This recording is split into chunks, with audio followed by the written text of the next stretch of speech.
Hey, good afternoon. Dropping in 5 minutes early to kind of do an audio check. Um, can everybody hear me okay? Please acknowledge in the chat if you can. Thanks.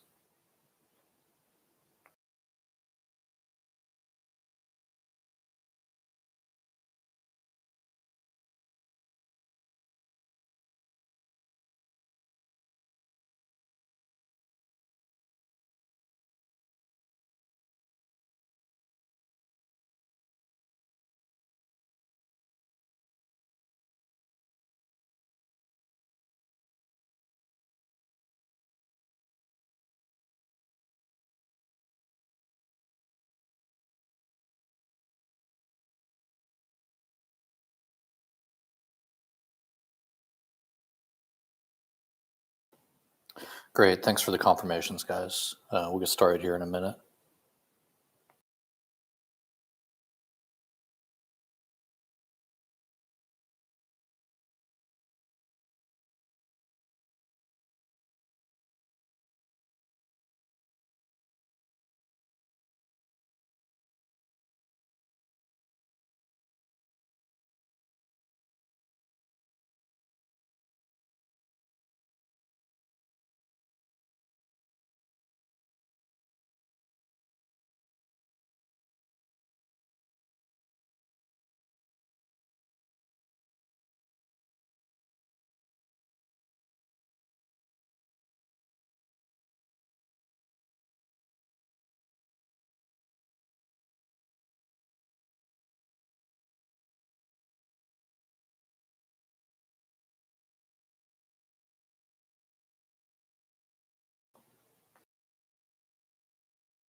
All right, let's get started. It's noon Eastern. Hope everybody's doing well. We're all doing fine on the PolySwarm team. Nobody's had any brushes with COVID, so that's been nice. People are getting vaccinated here in the U.S. slowly, so that's also nice as well. So I hope you guys are safe and well wherever you are. I'm doing this from home today. My haircut has suffered COVID so far, so there you go. So we'll kind of kick things off. Layout for this call. I'm going to go through some recent milestones at sort of the top. Talk about what we're doing with Nectar and the platform and how it's working well. We're going to talk about some new additional use cases we've been cooking up for Nectar, specifically around telemetry, paying for telemetry, and expanding the audience that can really contribute to this anti-malware problem. And we'll also talk about our progress towards mainnet. And within all that, we're going to talk about some of the features and the ways we're leveraging the data generated by PolySwarm, and talk more about how we see that and how we plan on taking that to customers in the wider market going forward. So with that, and to answer Babylon Dawn's question, the barber's coming, or I'm going there this afternoon. I couldn't get in before then because he's very busy right now. All right. So I'm just going to kind of start off the top. The recent milestones we've had, so Kaspersky and Sentinel-1 are now engines on the platform. We're very excited. That's been interesting talking with them. They both have great engines. Kaspersky has pretty peerless coverage over Asia and Eastern Europe, so we're excited on that one. Sentinel-1 has a great engine, and they really do keep up to date on their machine learning models and how they build stuff. And the conversations with those, without getting too much into it, went very well. They're very excited about what we're doing, and they're very excited that PolySwarm represents this alternative to VirusTotal. That the actual vendors in the marketplace today, the large commercial vendors, they actually feel like they have a say in what goes on in PolySwarm, and we'll get to that in a bit. So the other piece of that is we're up to about 5.4 million transactions a day on the platform right now. This is across about 750,000 new samples scanned per day. It's kind of our average right now. And what do I mean when I say transactions? Well, what I mean by that is every time someone performs an assertion or an arbitration within the platform or posts a bounty, we sort of take that to mean a transaction. So it's generally some usage of Nectar within the platform for the purpose of scanning and being rewarded for asserting on malware. The last thing that we've done recently at kind of a higher level is we've introduced some data products on top of the platform as it's built today. Specifically, we've started doing sandboxing, and I'll get into what that means in a bit, of samples that are deemed malicious by a certain sort of threshold of engines. The other thing we've done is we started creating custom feeds. And there's actually a specific AMA question around the feeds, so I'll save the gory details for that. But suffice it to say that there's lots of customers out there that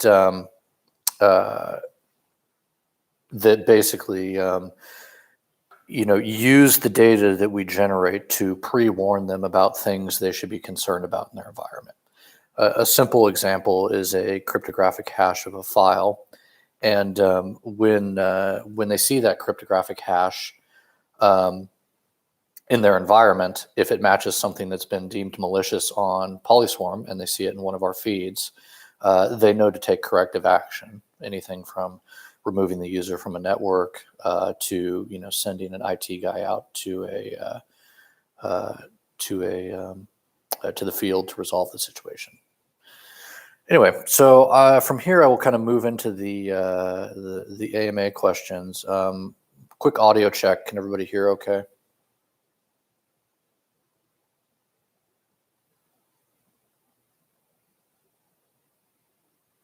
All right.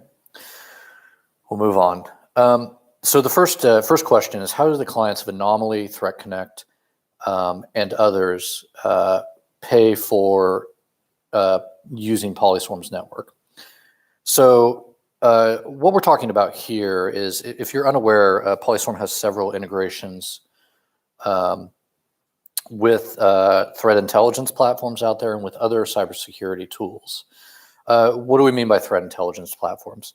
These are basically places, you can kind of consider them clearinghouses, which organizations use to understand what malware is out in the world, what phishing websites are out in the world. They bring all this information into one platform inside of their organization, and then they match it up with things that their users are browsing and doing internally. So, if you're sitting at your corporate office, I know it's a bad example, nobody's really sitting in an office right now, browsing the web, and you visit bankofamerica.com, but instead of bankofamerica.com, it's Bank of America with a 1 at the end.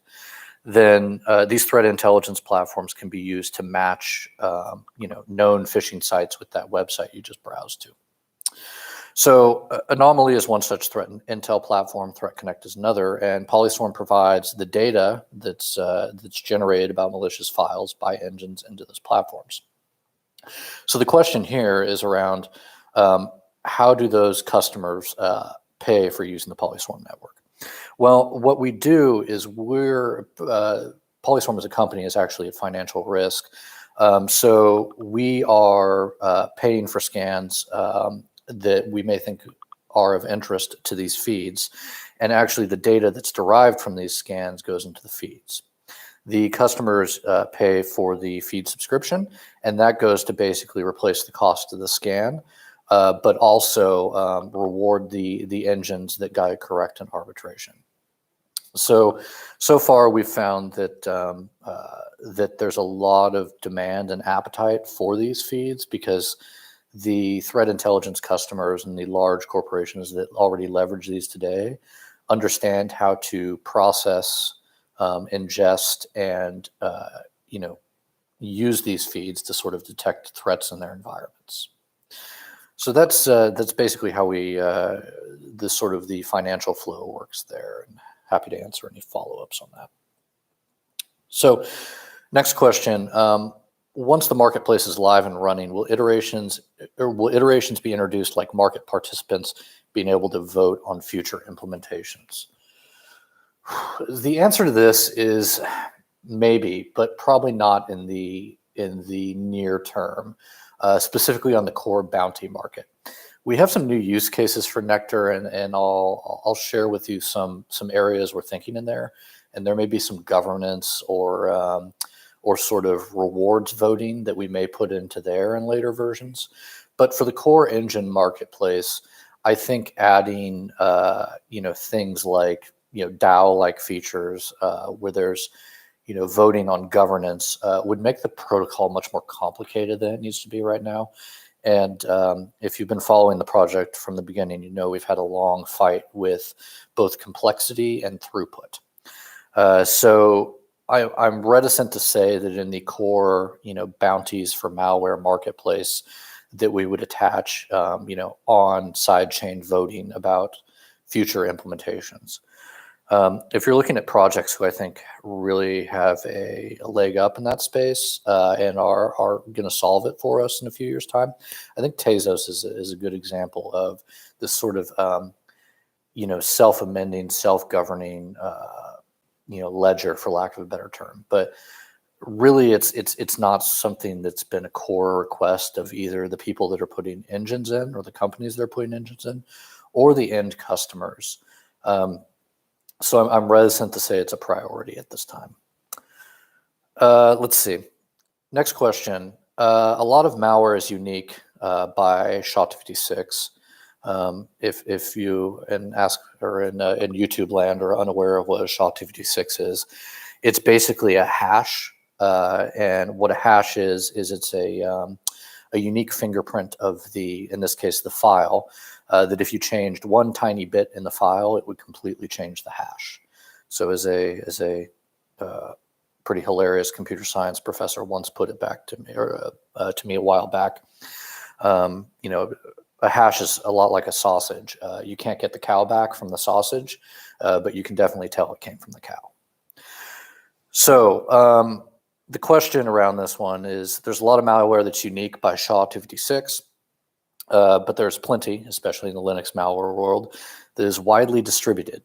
Do customers get a price break when they submit files that you have already scanned before and that have a high confidence decision on?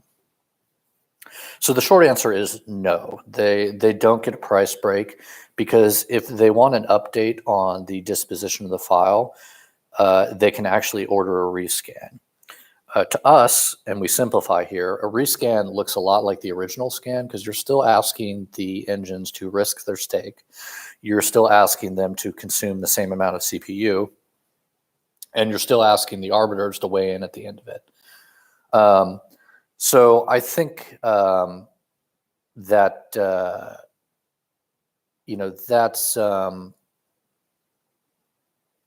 that's sort of how we view scans. I think the cost is not any less than the initial scan, so we don't envision a price break there. The only caveat or the but to that is if the user wants to look up the file by hash first and reference a scan that is 10 minutes or 10 days old, they can do that. And at that point, it's up to them to decide whether or not they believe the verdict is high confidence enough to move forward. Let me turn off Slack here. All right. So next question. Let's see. I think we answered everything on that. Oh, and in terms of confidence in the decision, we do produce something called the Polyscore, which gives our users an indication of how much they can trust the verdict. That Polyscore is based on several aspects, but one of those aspects is how well have engines done on files like this in similar situations. And so we have a pretty good idea of how confident we think a user should be in the score. So they can also make their determination for ordering a rescan on that. So we don't see a ton of duplicative scanning. I would say probably less than 5% of any daily volume is going to be rescans. It's not super significant. Next question, do samples submitted to PolySwarm get sent to engine providers? And the specific example here, i.e. does CrowdStrike actually get a copy of the sample, or is PolySwarm running CrowdStrike in their isolated environment? So the short answer that right now is that all that's visible on polyswarm.network is a mixture. About 70% of the engines are actually run within PolySwarm's own environment. There are various reasons for that, but the biggest one is the engine providers are very happy to have us operate their engine and have it be close to the actual samples themselves, because it gets them better performance, quicker time to response. It's easier to debug issues, that sort of thing.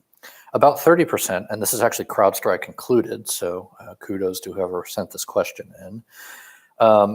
About 30% of the engines do get the files sent to them, so they're running in the engine's own computing environment.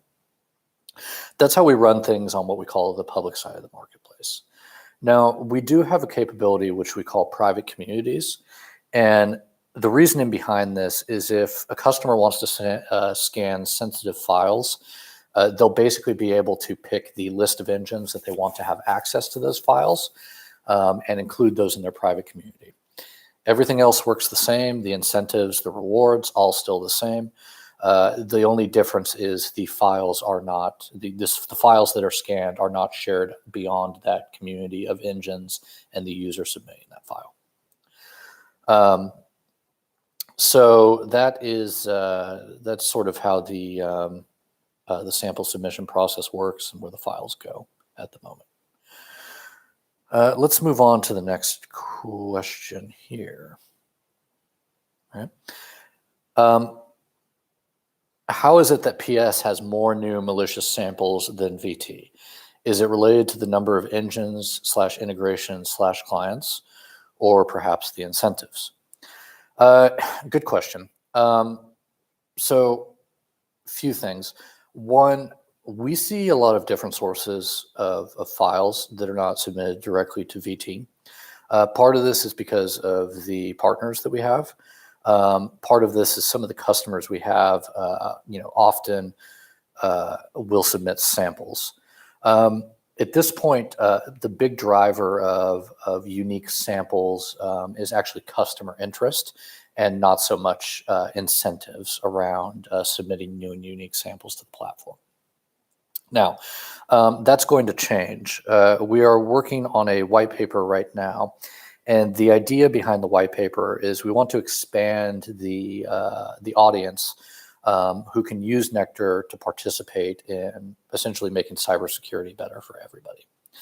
The idea behind that is, if you're unaware right now, if you use an antivirus product on your desk, if it's any one of the top 10 big products, it will actually send what they call telemetry data back to the antivirus source. Now, if you may not be aware of what this telemetry data is, but oftentimes it's things like URLs, what IP addresses certain domains resolve to, how widely a file hash or a specific executable is observed across an antivirus install base, all these sorts of things. This is all occurring in the background. What nobody talks about is there's no user compensation for this, especially when this data is deemed valuable. So I see I've got a couple questions about staking NCT to engines and sort of questions about passive holders.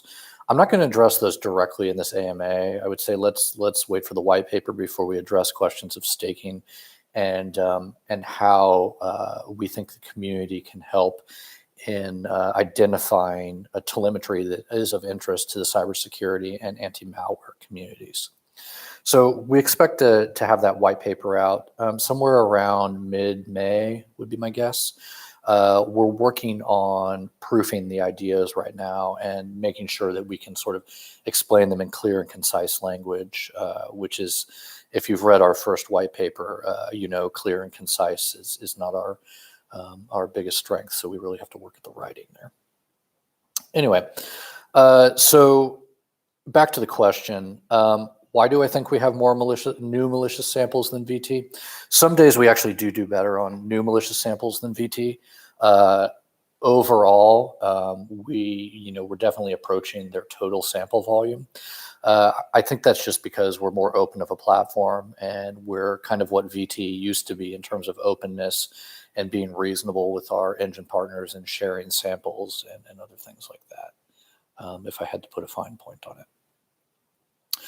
Another reason, and this has to do with one of our feature additions, that our sample volume grows, is we recently started sandboxing samples through 2 different sandboxes. And one of the things we've been looking at is potentially making sandboxing competitive as well. But we're still trying to figure out what the incentives should look like there. The reason sandboxing is important is, if you're unaware of how the malware landscape works today, but you've heard of something called content delivery networks, there's this idea that certain malware families, say Emotet, TrickBot, they're actually used to deliver follow-on pieces of malware or sell access to other crimeware gangs or bad guys out there on the internet. So it kind of works like this. Someone will, download a pirated application, or they will download a file and execute it, and they'll be infected with, say Emotet or TrickBot or one of these sort of malware content distribution network pieces of malware. From there, that piece of malware will actually connect back to command and control, and the access that piece of malware grants to that infected user's PC may be sold off to a crimeware gang, or it may be used to further in place and distribute things like ransomware that would actually encrypt the user's hard drive and ransom off the unlocking, if that makes sense. So what we see with this is actually, as soon as we started sandboxing some of these pieces of malware, we actually saw kind of a change in patterns in the samples that we were able to acquire. And we're not sure what VirusTotal is doing on the sandboxing side, but we are definitely taking what we learned from our sandboxings, taking some of the samples found in there and feeding them back into the platform. This does 2 things. It gives us it gives the platform wider coverage over malware, but it also gives the engines more opportunities to scan and stake and sort of leverage their nectar. If that makes sense. On to the next question. Let's see. For certain real-ish time integrations, and that's a great hyphenation, and use cases, like say with inbound or outbound email scanning or email attachment scanning.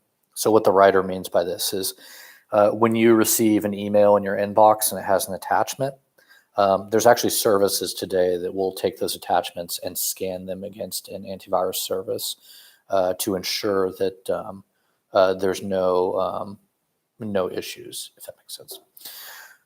So what happens there is that usually those email attachments, you want them scanned within a certain deadline so that that email can go ahead and be delivered to an inbox, unless it has a malicious attachment, in which case it's either quarantined or sent to spam or whatever. So the question here on the user is, hey, how real time is PolySwarm? There's this whole bounty process. How much latency do you have? And this must be a technical user because they're asking what's P99 or response times 99% of the time can we expect from that API? And it's an interesting answer, kind of a verbose one. It turns out the response time doesn't matter as much as we thought it would when we started. So currently the default in PolySwarm is to allow 25 seconds for a complete bounty response. What this means is every engine is given the bounty and access to the file at the same time, and they have 25 seconds to make an automated decision. Out of talking to hundreds of prospects, and customers as well, only about 10% of them are concerned about sub 5-second latency. And it turns out that PolySwarm's bounties can actually be tuned from 25 seconds all the way down to a couple of seconds today. So only one of those prospects was, maybe 1 out of 10 was concerned about sub 5-second latency. So it isn't coming up as much as we thought it would. The second reason this isn't a huge issue today is users can also look up whether via hash or by metadata, if we have a piece of malware that has already been scanned and has a determination, and they can do this in the order of milliseconds instead of seconds. So it's usually about 100 milliseconds for us is the current to get all the data on a file if we've already scanned it, and that seems to be quick enough for them. Now, in our march to the mainnet release and in PolySwarm D version 3 here, which is the most current iteration, we do have a huge focus on reducing latency, so we can get under and stay under that 5-second latency if we want to. Now, the reason we have it set at 25 seconds now is actually a lot of engines are doing advanced analysis techniques. And some of these advanced analysis techniques might do sandboxing or unpacking of the binary before they make a judgment. And so we really want to give those engines some time to make that determination, because if they can't meet the deadline, then they can't assert. And if they can't assert, they can't help anybody by detecting new malware. So hopefully that answers the question in more detail than you ever wanted to know about latencies on PolySwarm. But today the default is 25 seconds. We can definitely be sub 5 second at some point, but it just really isn't a concern. Okay. Next, a lot of docs talk about how engines are compensated for being right, i.e. picking between malicious or benign. But there's a lot of value to be provided if the engine can simply provide metadata about the file, like static file attributes, first seen date, popularity, digital signature status, etc. There's no good, bad disposition here. How will this be compensated? So the short answer is it's a hard problem. So if you have a great example is in malware naming conventions. Every vendor out there has a different way that they name and that they talk about malware strains. So where one vendor is calling something, I don't know, there's a ransomware family, W32 Ryuk. Another vendor will call it W32 Sodinil Biki, right? So the question there is, who's got the right name? Who's wrong? Really, no one's wrong because they're just calling it different things. It's still a piece of ransomware. It's still pretty gnarly. You definitely want to know about it in your network. So the question becomes, if you have arbiters, people deciding how the rewards should be paid out, who do they say is more correct, the Sodinokibi people or the Ryuk people? So I think that there's a fair amount of work to be done there. What we're trying to address in the white paper is actually a bit of an orthogonal problem. It's this idea that today users generate all this telemetry for AV companies and don't get compensated for it. But that telemetry is actually quite valuable because it helps people who are infected by a specific piece of malware understand how widespread or how visible this piece of malware might be.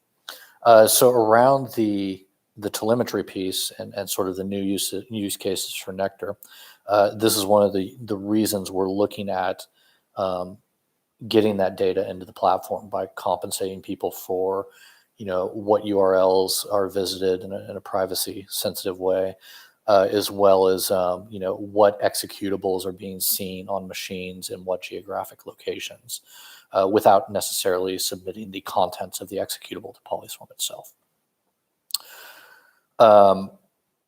So I think that this idea of compensation for pieces of metadata, we first have to address the problem of sightings and telemetry, meaning if we were to compensate on valuable metadata, how widespread is this threat and how widely is it seen? And that comes from the telemetry data. So that's what we decided to address first.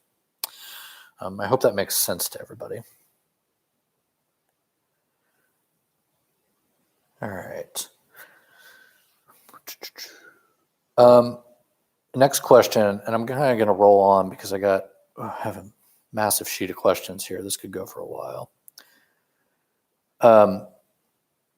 So what happens to the Nectar bid when no engines participate or when one or two engines give a false verdict according to the arbiter? So just a quick reminder, if you guys haven't read the white paper and with rapt attention in a while, what we proposed from the outset was that people are basically, or engines are staking their Nectar on whether or not they think a file is malicious. If they get the answer, if the arbiters say they got the answer right, then they get rewarded from the incorrect side.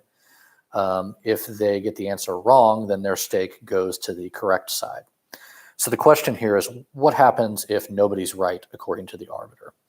In this case, two things happen. The arbiters still get their fees, which are derived from the staking amounts from the engines themselves. And the initial reward is returned to the actual initiator of the bounty of the scan, less the fees for the arbiter, of course. And then the last thing that happens is the stake that the engines put in, I believe, is actually refunded to the engines at this point if they were incorrect, but there's nobody on the correct side. So we thought this was the most fair way to do it because the arbiters are still spending CPU and keeping their engines maintained to be able to answer these questions. Let's see. I think that was all that question had in it. Excuse me real quick.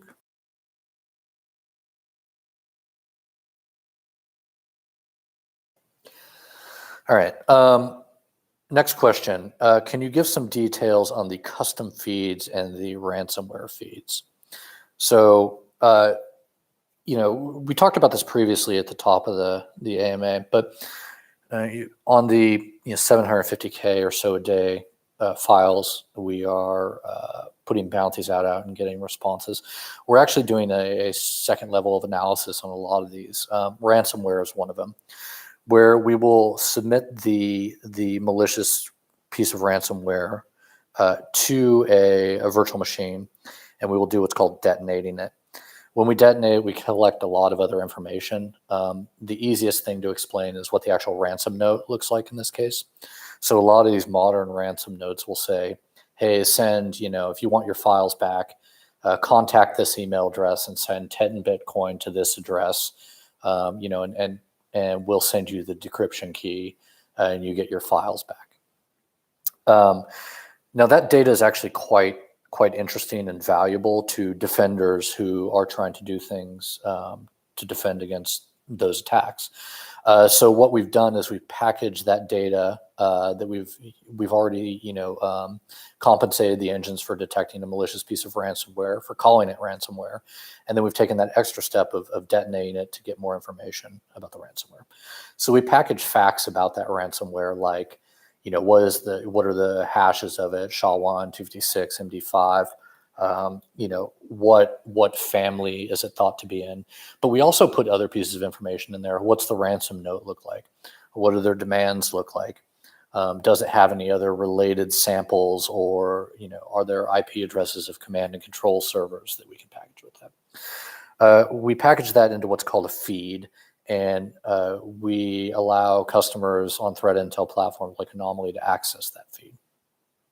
The interesting part behind that is that they can basically leverage that data and defend their internal customers or their internal users based on that. Now, this is where, again, the white paper and the other use cases for Nectar in terms of compensating users for providing telemetry data, will be able to provide those defenders who already consume the feeds much better information about how widespread a threat is and how potentially serious it is.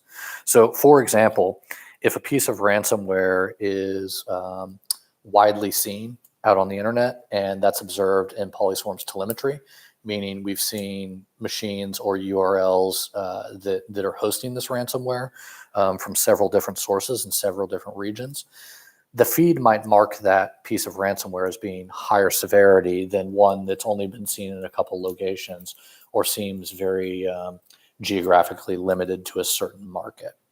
So in that way, that's kind of how we plan on making this telemetry data, A, compensating it, and B, demonstrating its value to professionals who use this data every day.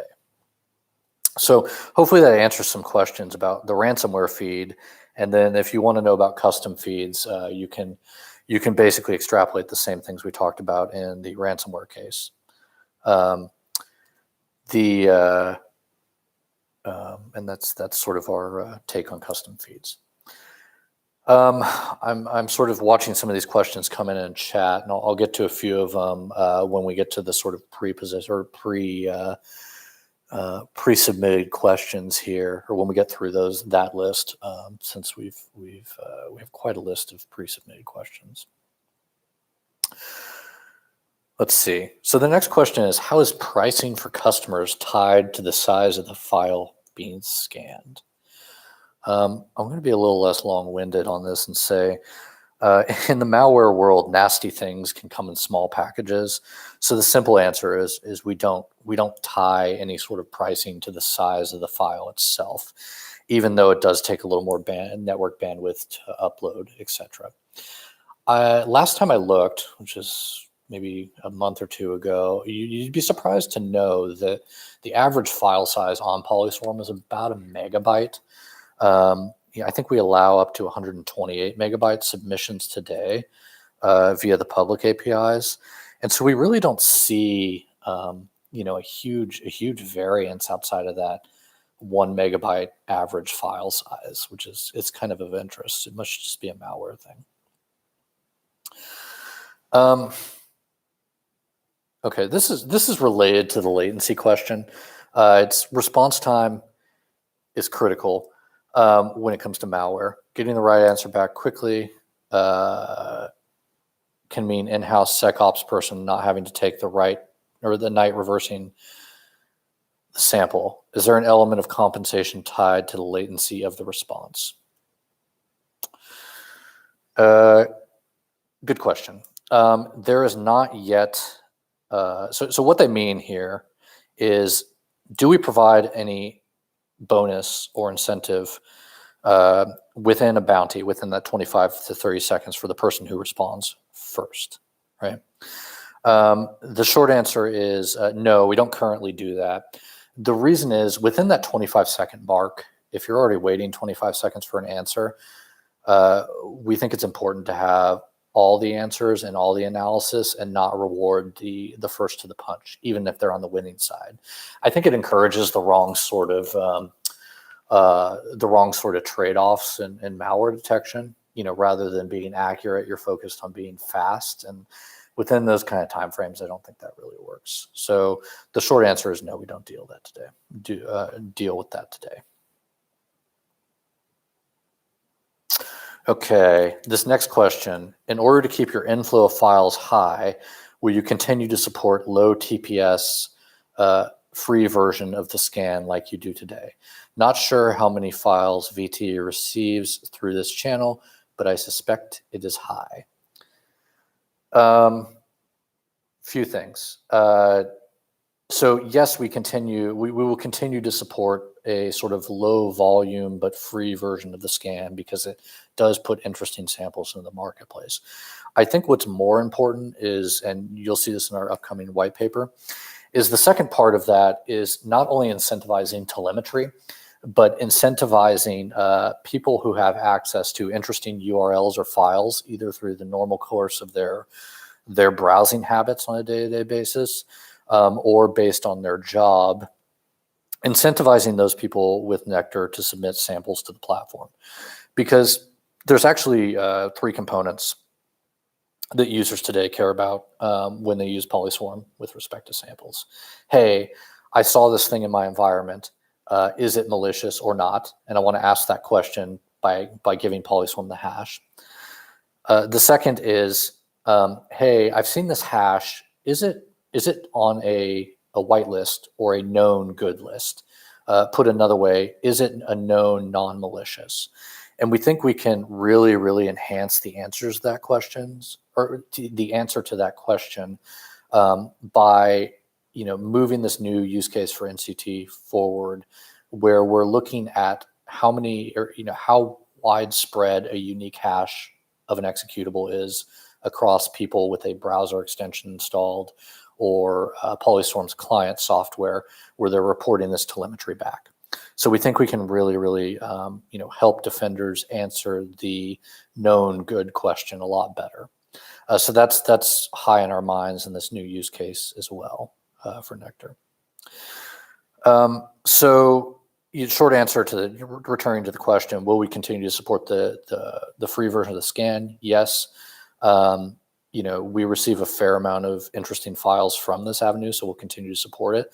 I think more important and game-changing is going to be, essentially decentralizing the gathering and sort of commonality question of malicious and benign files out there in the world via this distributed telemetry type play.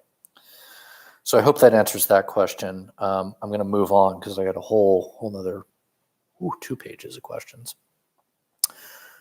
All right.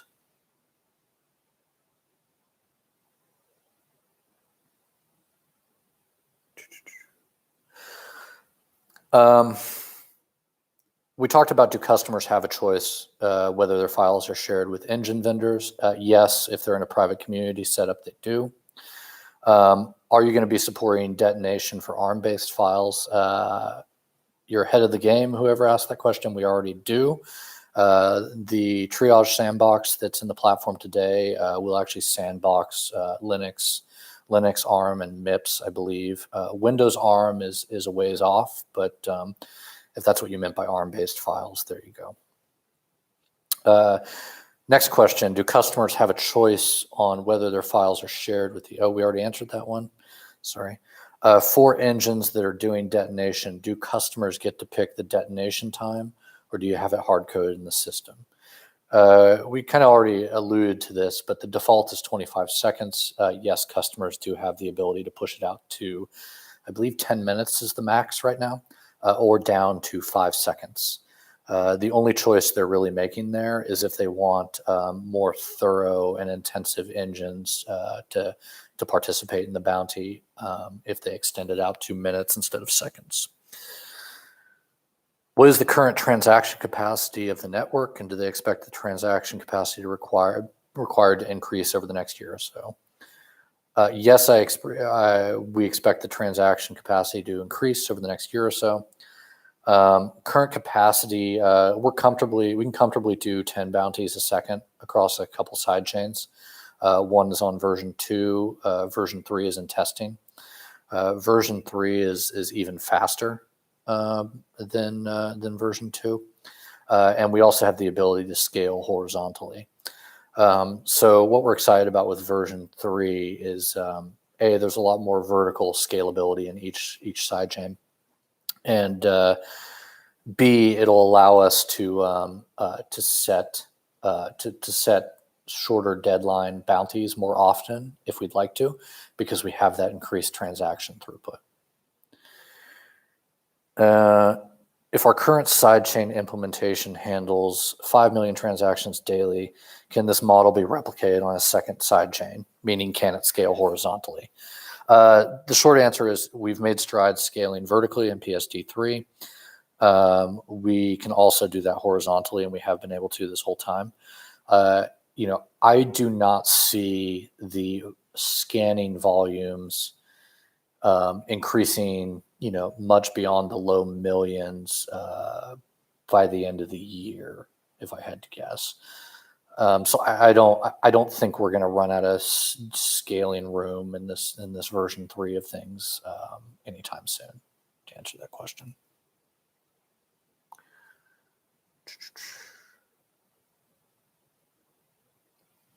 Will the sidechain have any issues with service degradation when the storage grows in size? Short answer is no, we don't think so. We've been very careful to make it append only and not reference history too much. But we do have the ability to retire sidechains and scale, and move to new ones if the storage size becomes untenable for a specific sidechain. Will there be transaction fees on the sidechain? If yes, what will the fees collected be used for? If no, how would you deter spam transactions? So the transaction fees per bounty are collected when an engine weighs in within the sidechain. So there will be transaction fees denominated in Nectar. There will be no transaction fees denominated in ETH. I think there was a question in chat about if we're going to have to deal with ETH gas fees. And the short answer is there will be some dealing with ETH gas fees on the ins and outs from the sidechain. But as for the high volume transaction, there will be no gas fees. What happens to the Nectar that's taken in transaction fees? Well, that's actually held in a pool to incentivize the arbitration. So every time a reward and a new bounty is created, a small fee is carved off and held in reserve for the arbiters. Also, every time a stake is made by one of the engines, a small fee is held in reserve for the arbiters. When the arbiters do their job, they collect that fee pool, and the process repeats itself. The idea behind that is twofold. One, those transaction fees prevent spam, meaning they prevent an engine from just guessing, thinking they might get their money back, or wagering they might get their money back. We don't want that. The second thing is they provide the incentive for the arbiters, which is pretty important in our system. Let's see. So next question is pretty simple. Do you expect to enforce a max transactions per second per customer on the scan file API? Do you believe you will scale horizontally? So we don't plan to enforce a max transaction per customer. Our plan for scaling high volume customers is to scale them horizontally within new side chains if we have to. I don't see us reaching that point after having talked to several potential and existing large volume type customers. It's just not the sort of volumes that I think we'll need to scale horizontally in this use case yet. So I'm not too worried there. For customers, dollar-based pricing is great, provided it's predictable. For example, I pay $10 for 20,000 scans. That fiat is converted into ever fluctuating NCT token. My $10 will get me 20K scans today and only 12K tomorrow. That's not exactly correct, but we'll get to that in a moment. How is the system ensuring that the massive fluctuation in token prices don't hit customers who expect a minimum number of scans in return? The basic premise here is that we only convert on those customers that are going in fiat. We only convert their their scan value to tokens at the point of use. So most bounties are about 25 seconds. We're talking about actually converting that, converting from a couple cents to Nectar within that 25-second window. So put another way, there's not a large balance being held on behalf of the customer that fluctuates wildly. The argument behind this at the moment is that there's a few things. One, the engine's costs are electricity, intellectual property, and time in terms of developer things. So it makes sense to sort of, price those at the sort of the point of use rather than, than do a large upfront chunk and attempt to manage the differences in exchange rates as things move on. Now, for the engines who would like to see their rewards realized pretty immediately, they can essentially automate, movements of their rewards in, at some frequency that makes sense for them, every few hours or whatever makes sense for them in order to, manage that how they see fit. So we're not being very prescriptive on how the engines themselves should deal with it at this point.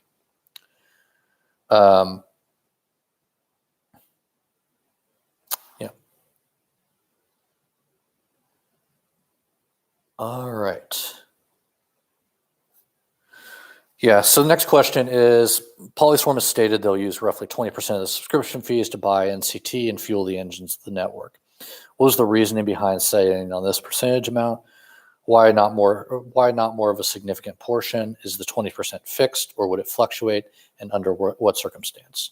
Well, it's certainly not fixed forever. I think in the new use cases for Nectar and the white paper case, you'll see that we're making an effort to sort of distribute the collection of samples and telemetry, but also disseminate or distribute some of the storage and the searching stuff is the other point behind that. The reason for that is we want to be able to distribute the operational aspects of running an anti-malware platform like this out to the constituents. And make sure that more of the, any subscription fees go into the network over the long run.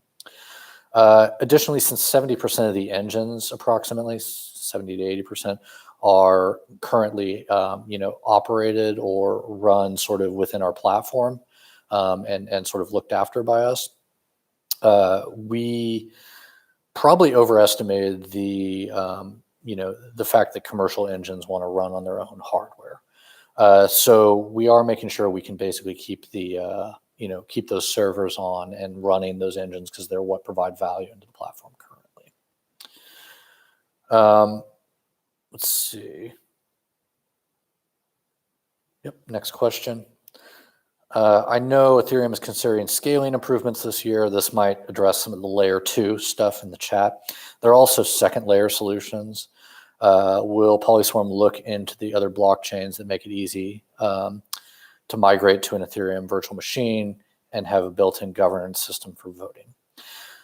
So the very short answer is I know others on the team, we want to see what happens with Ethereum 2, number one. Number two, I personally developed with and experimented with some of the the state channel stuff in the early days of Ethereum. And there's several issues in there. One of the big ones is it's still pretty expensive to open a state channel on Ethereum. I think the gas alone right now is like between $10 and $25. So if an engine wants to open a state channel and close it with any frequency, we're talking significant amounts of daily money, especially when you're talking about being compensated and just getting started, in certain subcent amounts, and having to pay for hosting, et cetera, et cetera. So that's one of the reasons we didn't move towards the current L2 solutions. Was that, the expense of opening a state channel. Uniswap kind of made this interesting with their wrap tokens. And going between chains, right? So it is a potential that, if there's a better scaling solution on a different chain out there, and we can sort of have a Uniswap like, wrapped token exchange between Nectar on one chain and Nectar on another chain. That's interesting to think about. Do I think we'll be doing that in the next 6 to 12 months? No, we're focused on the new use case and seeing what ETH2 comes up, and I think the timing will be about right to reevaluate. Let's see. Will PolySwarm provide OTC trades, or will it all be via exchanges? We've said this from the beginning. We don't really comment on exchanges or activity there for multiple reasons. The second question around OTC, I don't think PolySwarm will be doing OTC stuff. There's lots of fantastic providers out there that have the appropriate licensing, have all the appropriate regulatory clearance, and it's just they've done the hard work, so you don't have to. I'm keeping the team very focused on building out the technology solution. And the consumptive user base for this thing is also very important to us. So that's where we're focused. All right. The next should be kind of quick, and then we'll get back down to the questions that are coming through in the chat, which I haven't had too much time to consider. So let's go through them. So some of you have noticed that we've been in discussions with a SPAC out of the UK called Cyba. The questions around, there are a few questions on, can you speak more on the SPAC? Can we get an idea with how the company is doing on its budgeting? And the short answer is, I'm sorry, guys, it's a public company.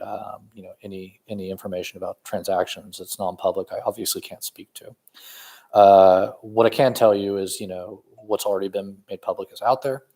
And on financials, if we do end up going forward with this route, it'll all be very transparent and very public information, as most public companies are. Let's see. The next one on that is, this is a good one. I actually laughed when I read this because I was thinking of, do I go with what response should we go with here? So does PolySwarm expect to have competitors using the PolySwarm Nectar contracts to provide service? What might that look like? Well, first of all, we'd be flattered. If a competitor thinks what we're building is so great that they want to use our contracts and our token, fantastic. At this point, we don't deny any interaction on that contract. We don't have the ability on the ARC20 contract to limit usage of Nectar for maybe not even dreamed up smart contract arrangements or whatever at this point. As far as how might the second question was, what might a competitor's usage of that contract look like? And I don't know if I'm gonna give a competitor a blueprint today, but I don't know. I'm curious to see if they built on top of this, what it looked like as well. As curious as you are. Would competitors need to have their own side chains, which engines and users would join? Yes. And if the question is about what's PolySwarm's competitive moat, and what are we doing to sort of be the front of the pack here, I would say several things. There's 55 engines on the platform today. We have 750,000 samples running through the platform per day. And we have great relationships with all the engine partners because, they like the value prop. They like that it's a more equitable model than VirusTotal, or other solutions out there. And they just generally like that we're trying to shake up this space and do something different than what's been done for the last 10 years on it. So the question is, can a competitor create their own side chains and all that? And yeah, absolutely they can. We've been talking to a lot of companies that produce engines already, and they're like, why can't I do this? And we're like, you can, but you're also not, you're not building sort of the equitable platform, and you don't have that sort of mission, right? You're building an engine that you're selling to users, and doing it as a single company and manufacturer, not trying to sort of bring crowdsourced intelligence to the problem. So that's how we think about competition and someone else trying to build on the same platform, or use the token in the same way. Are there any GDPR restrictions for files submitted from the EU? No, there are not. But in the terms of service, when people submit files to the platform, or user accounts or customers, they do represent and warrant that they've been given permission to submit that file, either because it's their own data or they have an agreement in force with the customer that allows them to do this. So, we do not get in the middle of policing,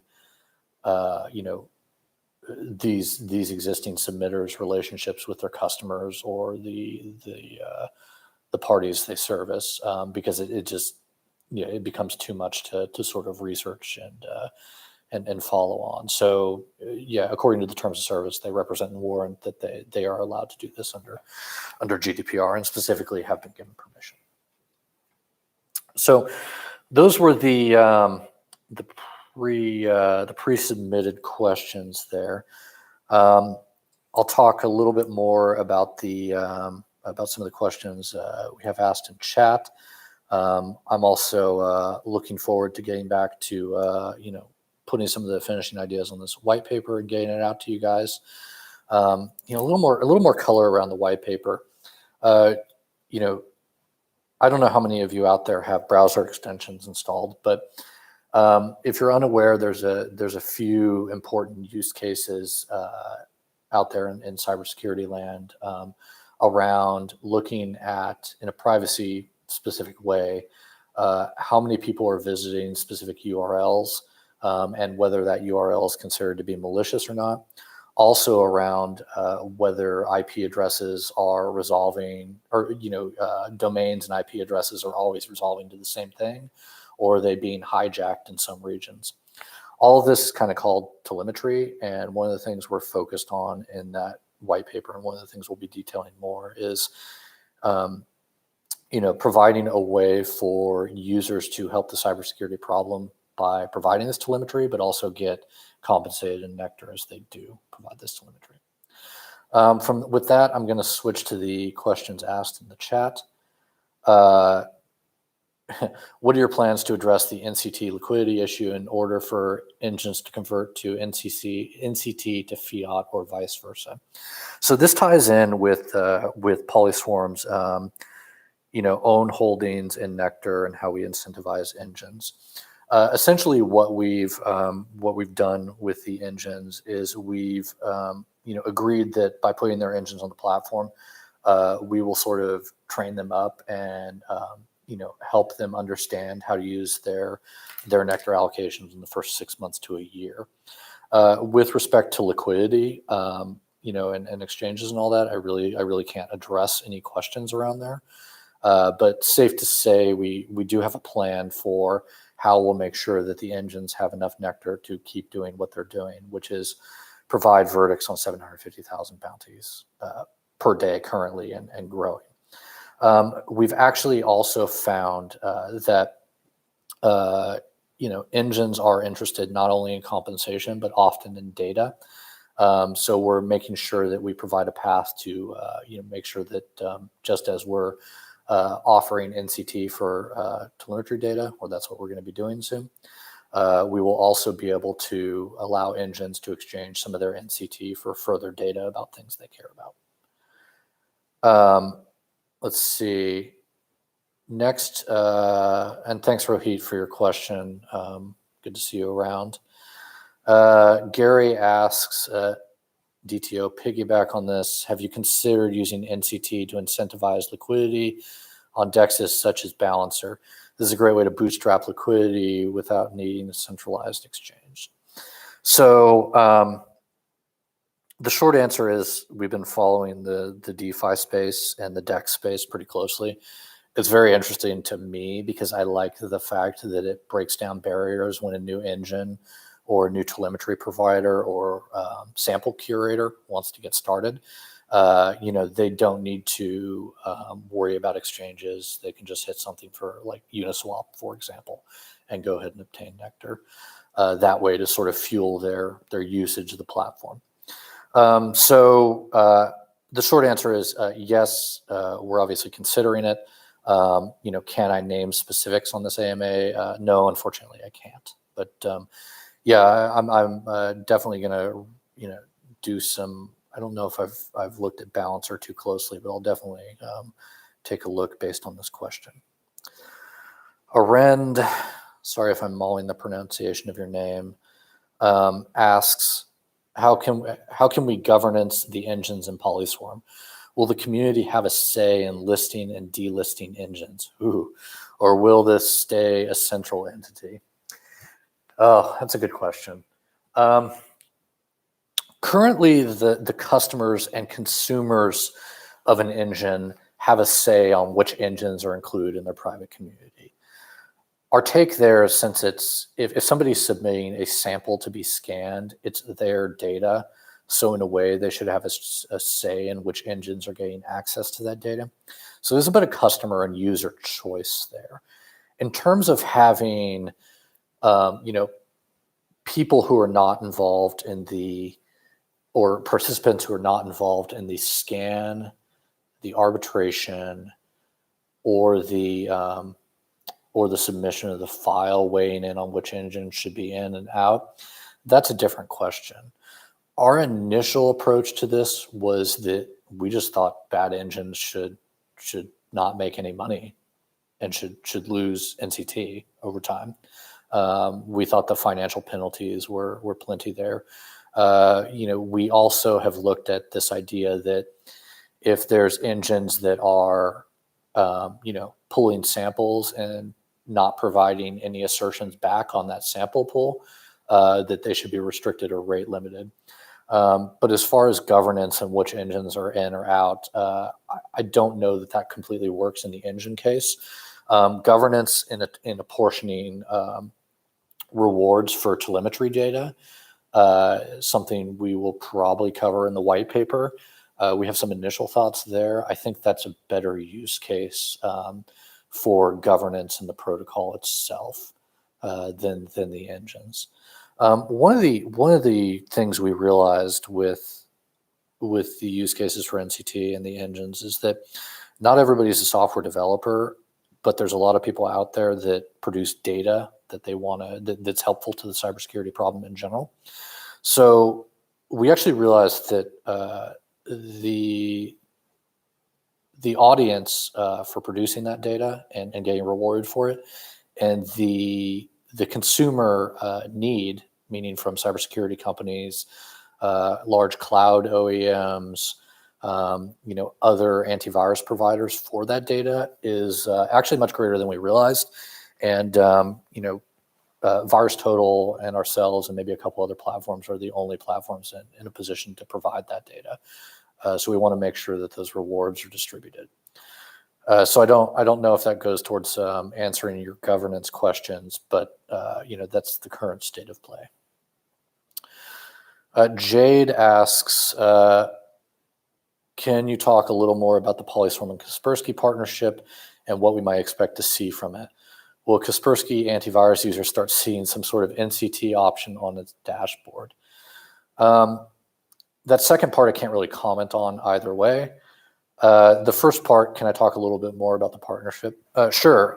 Kaspersky makes a great engine. They have fantastic coverage over a lot of malware, and some of which, U.S. or Western based engines, engines based out of Europe or the U.S. just simply don't have. So we're happy to see them join as an arbiter, and we're happy to sort of have their voice on the platform. In terms of the the partnership, why would they be on the platform? You would have to ask them. Obviously, you've seen the tweet from them, sort of acknowledging their participation and the general excitement about it. But speaking more generally about why all our engine partners are on there, we hear a lot of things. One of them is just, I'm glad somebody other than VirusTotal is taking this on and providing a different take of it on it. So that's been a large reason that we're able to have these conversations, and it's an easy conversation for these guys to get their engines in. So expect more developments on the engine front. Excuse me. So Ming asks, is the high Ethereum transaction fee going to impact NCT usage in mainnet? No, Ming, we do not think so. You'll be hit with gas fees on the ins and outs from the side chain. But if an engine is performing on a daily basis, I don't see any reason, why those gas fees would be restrictive or limit the use case. And that's one of the reasons we spent a long time iterating through our sidechain solutions and eschewing, ETH1 layer 2 solutions for potentially what may be done in ETH2, but more specifically our own sidechain implementation that we plan to grow on. What sidechain and are you currently using, and who operates the nodes? Gary, the answer to that is our own sidechain, and we operate the nodes currently. Are we exploring other L2 solutions? Yes, specifically those ones based around ETH2. The odds on for me are that L2 solutions on ETH2 are going to hopefully reduce gas quite a bit, but since fundamentally there'll be a lot less compute power put into mining and more compute power put into running EVM stuff. All right, what else do we got? And oh man, this is Polish or Czech. I'm sorry if I mispronounce.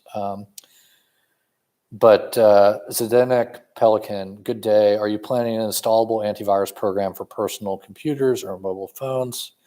Thank you for the answer. All the best. Well, thanks for the question, and also good day to you. No,